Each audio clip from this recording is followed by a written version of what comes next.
ఆ హీరోయిన్ కూడా వీలైనంత తక్కువ డ్రెస్ వేసుకుని భక్తితో పూజలు చేస్తూ ఉంటుంది.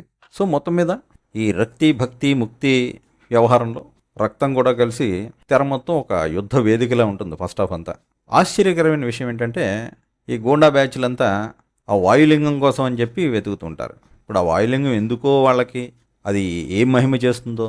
ఇప్పుడు వాయులింగం అనేది ఒక భక్తుడికి ఏదో అనుగ్రహించింది, దానివల్ల ఒక పవర్ వచ్చిందంటే అది కాస్త వినడానికి బాగుంది.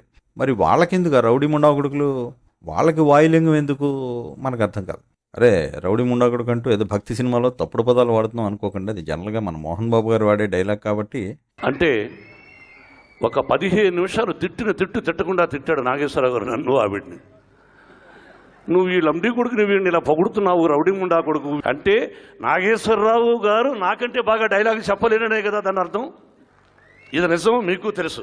ఎప్పుడో యూట్యూబ్లో విన్న మాట ఆ పదాల్లో చెబితే మీకు అర్థమవుతుందని చెప్పాను. తప్పైతే మన్నించండి, భావమే తప్పు అనుకుంటే క్షమించండి. గ్రామర్ తప్పునుంటే మన్నించు, అసలు అర్థమే తప్పనుకుంటే క్షమించు.